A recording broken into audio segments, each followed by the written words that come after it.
오늘 이 귀한 은혜의 자리에 우리 함께 오신 우리 성도님들 축복하고 또 이 귀한 예배가 하나님이 받으시는 예배, 또 여러분들의 간구가 하나님이 사용하시는 은혜의 통로가 되길 간절히 소망합니다. 오늘 주신 말씀은 내가 구할 한 가지 일이라는 제목으로 같이 말씀을 나누려고 합니다. 어제 주일 낮 예배부터 시작해서 우리가 다음 이제 2026년의 첫 번째 주일까지 8번의 시간 동안 연결되어지는 말씀이기도 합니다. 우리가 지난 주일 낮에 끝자락에 서서 하나님 앞에 섰다라고 이야기했고요. 또 그 흐름을 이어받는다라고 이야기했습니다.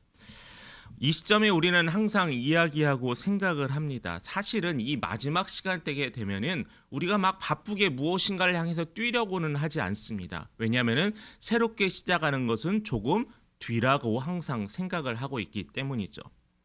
지나온 2025년, 또 아직 열리지 않았지만 기대하고 또 기다리는 2026년의 이 특별한 한 주간, 이 특별한 한 주간이 여러분에게 은혜와 또한 귀한 말씀의 시간이 되기를 소망합니다. 오늘은 어제의 말씀은 마음에 품고 다시 모여 하나님 앞에 우리가 서 있다는 점에서 우리가 특별히 기억해야 할 겁니다. 어제부터 우리가 붙들기 시작한 것은 영어로 포커스 온 아십니다. 하나님께 집중하라라는 거예요.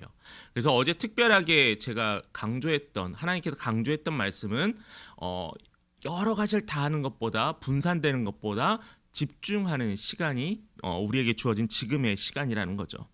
하나님 앞에 집중합시다. 하나님 앞에 우리가 섭시다라고 이것이 우리가 외치는 무의미한 구호가 되면 안 된다라는 거예요. 이것을 우리가 읽고 이것의 말씀을 우리가 들을 때마다 뭘 해야 되냐면은 나의 삶의 방향과 시간을 조절해야 한다는 겁니다. 신앙의 문제가요, 그냥 단순히 하나님을 믿어 안 믿어라는 그 문제야면은 정말 낮은 단계, 어린 신앙의 단계입니다. 그런데 우리는 좀 달라져야 하잖아요.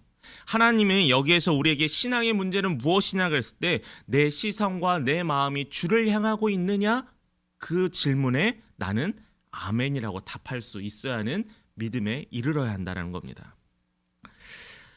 우리는 하나님은 믿고 있으면서도 마음의 초점은 다른 데로 가고 있을 때가 사실은 많이 있어요. 솔직하게 고백할 수 있기도 합니다. 어제의 예배가 시선을 다시 하나님께 돌리라는 그 하나님의 부르심이었다면은 오늘부터 우리의 시간들은 그 부르심 앞에서 하나님께 한 걸음 또 한 걸음 깊이 들어가는 시간이 될 것입니다. 그래서 오늘 우리의 본문의 이 질문은 분명해집니다. 나는 무엇을 바라보며 살아왔는가를 통해서 이제는 나는 무엇을 향하여 나아갈 것인가라는 답을 찾으시는 우리 귀한 성도님 되기를 간절히 소망합니다. 오늘 우리에게 주신 하나님의 말씀 시편 27편의 말씀입니다. 이 시편 27편 우리가 묵상하고 또한 듣는 이 시편 27편의 말씀은 누구의 고백이냐? 바로 다윗의 고백입니다. 다윗이 지금 이 시편 27편의 이 시를 쓰면서 한가했을까요? 여유로웠을까요? 그렇지 않다라는 거예요. 이 다윗은 그 누구보다 절박했고요. 또한 어려웠던 상황과 힘든 삶의 처지에 놓여 있었습니다. 자, 그렇다면 여러분, 힘들어요. 위험이 있어요. 두려워요. 이런 상황에서 다윗은 뭘 했냐라고요? 바로 본문에 보면 그 어디에서 다윗은 나는 그 일을 해결하기에 힘썼다라는 말이 안 나와 있습니다. 뭐라고 하냐면 바로 자신의 초점을 하나님께 돌렸다라는 거예요. 놀랍죠? 이게 믿음이라는 거예요. 이게 신앙의 깊이고 이게 믿음의 단단함이라는 겁니다. 삶이 가장 흔들릴 수 있는 이 자리에서 시선을 하나님께 돌릴 수 있다라는 이 다윗의 고백 쉽지 않습니다. 불안정한 삶에서 하나님을 찾는 자들, 우리는 하다 안 될 때 하나님을 찾는 사람도 있지만은 이제는 우리 가운데 하다 안 되면은 포기하는 사람이 늘어가기 시작해요. 믿는 사람들 가운데도 그렇다라는 거죠. 이런 상황 가운데 다윗은 자신의 초점을 하나님께 다시 설정합니다. 이게 바로 하나님께 포커스하라라는 명령의 말씀이라는 거죠. 우리가 27편 1절에서 3절의 말씀에 보면은 더욱 이 다윗은 구체적입니다. 악인이 자신을 상키려 하고 군대가 진을 치고 전쟁이 일어나는 상황입니다. 이 표현은 그냥 단순하게 그냥 다윗이 절박하다라는 그냥 상황을 묘사하기 위해서 심각하게 부풀린 게 아니에요. 실제예요, 실제. 다윗은 여기서 나는 괜찮아라고 이야기하지 않습니다. 그럼에도 불구하고 다윗은 하나님께 뭐라고 하죠? 27편 1절의 말씀은 우리가 너무나 잘 아는 말씀입니다. 여호와는 나의 빛이요 나의 구원이시니 내가 누구를 두려워하리요. 또한 뿐만 아니라 여호와는 나의 생명의 능력이시니 내가 누구를 무서워하리요라는 겁니다. 총과 칼과 대적자들이 내 앞에 서 있는데 하나님 저는 두렵지 않아요. 여호와는 나의 빛이시고 생명이시기 때문에 그 다윗은 두렵지 않다라는 겁니다. 참 이런 말씀을 읽고 들을 때마다 묵상할 때마다 마음속에 부럽다. 저런 믿음을 소유하고 싶다. 야 그런데 정말 쉽지 않네라고 하면서 그냥 지나칠 때가 있습니다.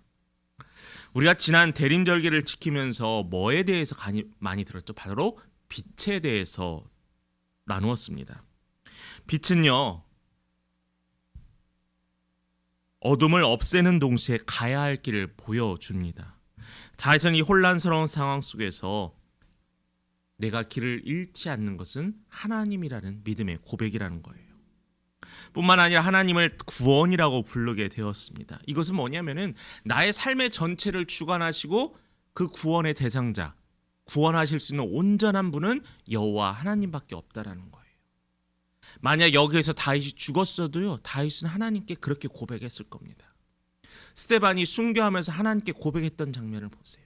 예수 그리스도의 십자가에서 죽는 가운데서 하나님께 고백했던 장면을 보세요. 이 땅에 수많은 그리스도의 보혈의 피가 흘렸을 때 그들의 모습을 보세요. 하나님이 구해주셔도, 하나님이 나를 이 땅에서 피를 흘려 죽게 됐을지라도 그들은 하나님을 신뢰했다라는 거예요. 그렇다고 다윗이 두려움이 없었던 사람이었을까요? 아닙니다. 그는 두려움을 느끼지 않는 법을 배웠던 사람이 아니에요. 근데 다윗은 뭘 알아내냐면 두려움보다 더 큰 분이 누구라고요? 여호와 하나님이라는 것을 명확하게 알았던 사람이라는 거죠. 이게 믿음이에요. 우리의 삶의 현장과 현실에서 두려움이 있을 수 있습니다. 어려움이 있을 수 있죠. 기독교인, 그리스도인들이 다 주 안에서 형통하면 너무나 좋겠지만은 그러나 때로는 우리에게 시험과 또한 우리에게 유혹이 있어요. 그런 가운데서 그것보다 크신 분이 누구라고요? 여호와 하나님이라는 거예요. 그게 믿음이에요. 이 흐름 가운데서 시편 27편 4절에서는 더욱더 명확하게 이야기합니다. 다윗이 고백합니다. 내가 여호와께 바라는 한 가지 일, 그것을 구한다라고 이야기해요. 기도한다라는 거죠. 곧 내가 내 평생에 여호와의 집에 살면서 여호와의 아름다움을 바라보며 그의 성전에서 사모하는 것이라. 쉽게 표현할 거야. 내가 하나님의 전에서 예배만 드리고 싶다라는 거예요. 내가 하나님의 전에서 하나님과 만나고만 싶다라는 거예요. 하나님과 있고 싶다는 거예요. 내가 지금 가지고 있는 삶의 무거운 짐들, 지금 해쳐가야 될 두려움, 걱정들, 해결해야 될 일들이 아니라 나는 지금 하나님과 어떻게 하고 싶대요? 여호와의 집에 살면서 하나님의 그 놀라운 모습들을 보면서 사모하는 그 삶이 다윗에게는 가장 큰 소원이라는 거예요. 유일한 기도의 제목이라는 거예요. 너무나 아름답지 않나요?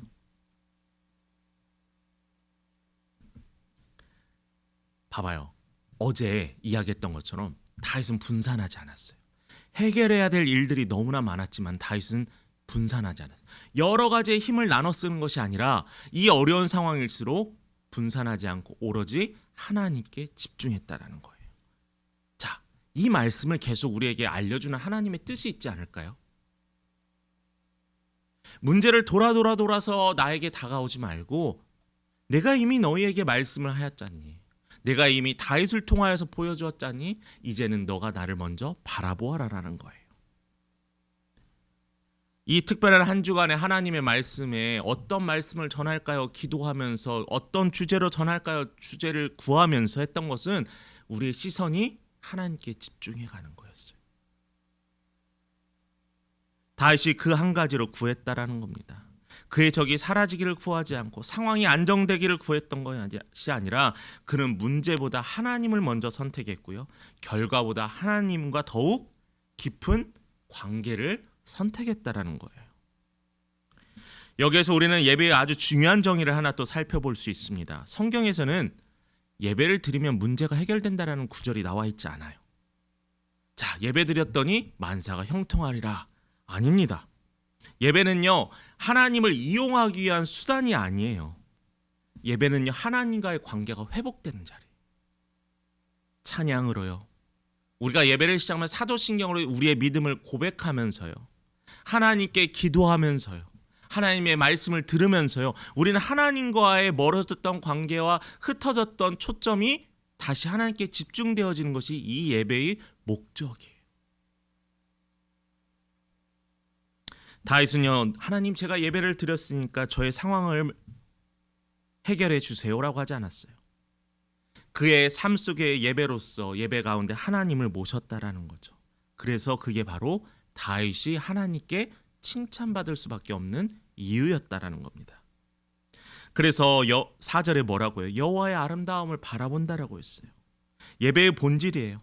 예배의 감정적인 분위기, 고조되는 찬양, 거룩한 목소리의 설교자, 대표 기도자의 정말로 화려한 기도의 문구들, 그게 아니에요.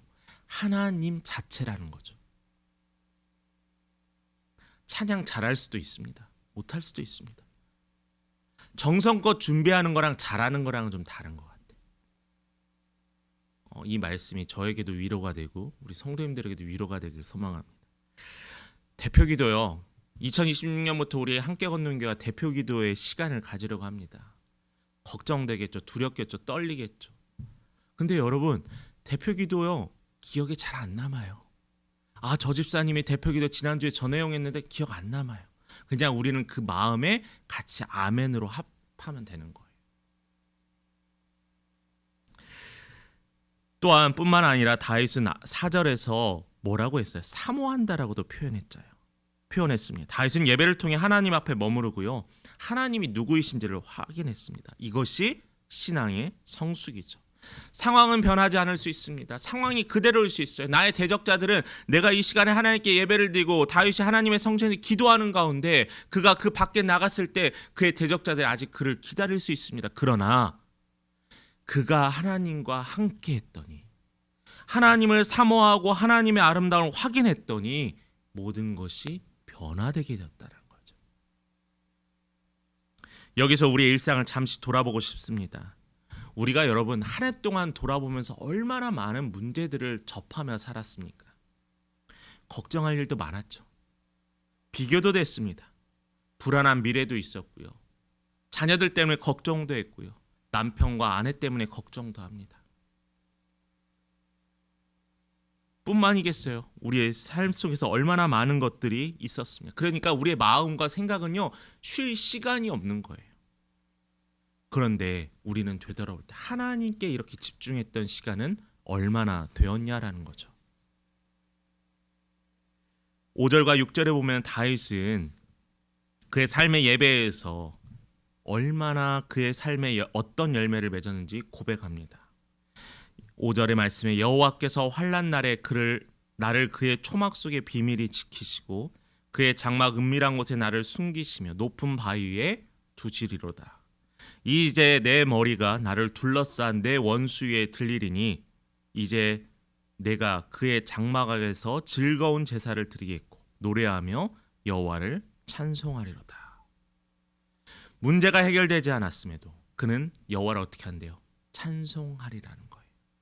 즐겁고 기쁘고 은혜가 넘쳐서 찬송이 아니라 하나님께 집중할 수 있음에, 하나님과 내가 함께할 수 있음에 그는 찬송했다라고 고백합니다. 사랑하는 성도 여러분, 우리 시간에 이렇게 모인 이유는 단순히 연말과 연초를 위한 예배가 아닙니다. 우리의 시선을 하나님께 집중하고 조절하는 시간이라는 거예요. 무엇에 집중하며 살아왔는가를 되돌아보며 이제는 조금 더 하나님께 더 집중하기 위해서 우리가 조절하는 시간입니다. 무엇에 집중하며 살아갈 것입니까? 아직도 문제입니까? 상황입니까? 사람입니까? 아니면 하나님입니까? 예배의 회복의 문제는 감정이 아니라 방향의 문제입니다. 시간의 중심을 정하시고요. 예배의 시간을 드리면서 우리의 삶의 초점을 하나님께 맞추며 고백하는 겁니다. 우리가 주일에 모여 드린 예배가 흔들리지 않는 것, 주중에 우리가 한 번이라도 더 같이 예배드리고 나누며 그리스도인의 사람들과 교제하는 것. 내 주위에는 믿는 사람이 없어서 참 힘들어요 라고 하는데, 그러면 믿는 사람과 믿음의 교제를 하십시오. 의도적으로 하나님을 바라보고 하나님의 시간을 양보하는 것, 우리가 할 수 있는 가장 실질적인 신앙의 결단입니다. 이제 2025년을 보내고 2026년을 맞이하며 한 가지를 결단하기를 간절히 권면합니다. 다윗처럼 말하시기를 소망합니다. 하나님, 내가 구할 한 가지는 주님입니다.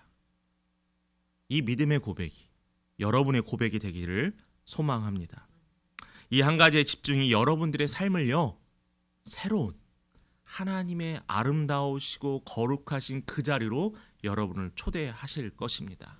이 믿음으로 오늘 살아가시고, 또한 특별히 오늘 주신 우리가 기도의 시간 때 하나님, 내가 구할 한 가지는 주님입니다 라는 이 기도의 제목으로 함께 기도하시고, 또 여러분들의 개인의 기도 제목 놓고 기도하시고, 우리 각자의 터전에서 또 함께 하루를 마무리하도록 하겠습니다.